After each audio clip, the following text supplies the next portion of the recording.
Jeff Hoon, who was the Defence Secretary at the time of the Iraq War, is publishing a book. The book, See How They Run, and it does include a remarkable statement that Tony Blair's Chief of Staff, Jonathan Powell, told his senior official to burn a legal document that was put forward by Lord Goldsmith, the Attorney General, and the advice was on whether going to war in Iraq would be legal. He was told to burn it. That is the claim made by Jeff Hoon.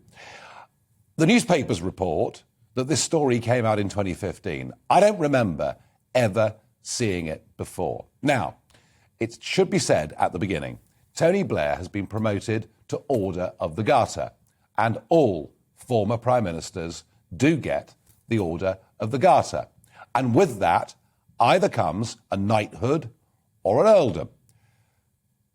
But is Tony Blair fit and proper for this? And I ask this question because 750,000 people have signed a petition saying he shouldn't be knighted. Well, joining me now over the phone is Colonel Tim Collins OBE, former British Army officer who led the Royal Irish Regiment into Iraq in 2003. Tim, good evening. Good evening. And we all remember that speech you gave on eve of battle. Now, Mr. Blair made the decision, and he was backed by Parliament to get involved in that Iraq war. And, you guys went off and did the very best job that you could. Are there really grounds to say that what happened there was illegitimate and that he's not deserving of being a member of the Order of the Garter? Well, I think that one needs to go back slightly further, and that's to his involvement in the peace process in Northern Ireland, which by and large had been settled by Sir John Major and the Irish government. The difference Tony Blair made to it was celebrity-type spin, which actually watered down the agreement and has left us in the position we're in now. But where I really take issue with what Tony Blair did was that then we went to war on a dodgy dossier as bit part players and not pulling our weight in terms of assisting the coalition in advice. And the crucial piece of advice that certainly I saw before I took command of the Royal Irish when I was serving with Special Forces at headquarters, Special Forces, that the Iraqi army was the institution that we needed to look to hold Iraq together until a replacement, a democratic replacement for Saddam Hussein could be brought about. And when they disbanded the Iraqi army, they unleashed a form of terror which cost many lives, both Iraqi and, in our case, British lives. But Tim, couldn't you argue, going back decades, perhaps even centuries, that British Prime Ministers in moments of crisis have made good decisions and made bad decisions, and that was a bad decision, clearly a very bad decision.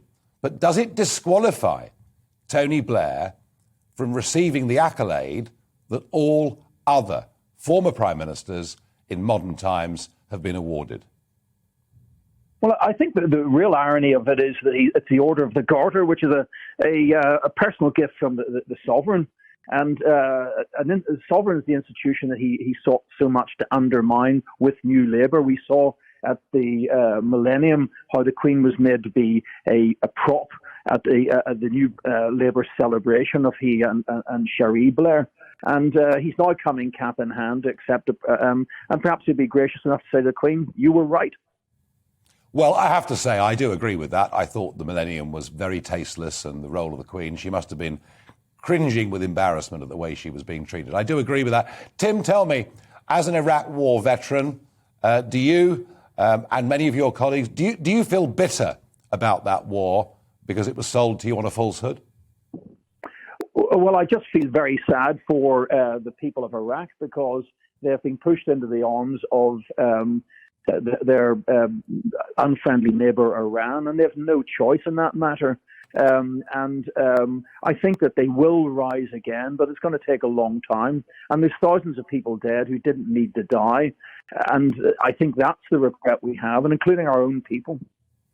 OK, so finally, quickly, Colonel Tim, are you saying that Tony Blair should not get a knighthood? I'm saying that given the slings and arrows he threw at our monarchy, the way he behaved, that he should turn around and say, I'm not worthy of this, and I can't accept a gift from an institution which I tried so hard to demean. OK. Tim Collins, thank you very much indeed. And folks, you at home, I want your view. Does Tony Blair deserve this knighthood? GBViews at gbnews.uk.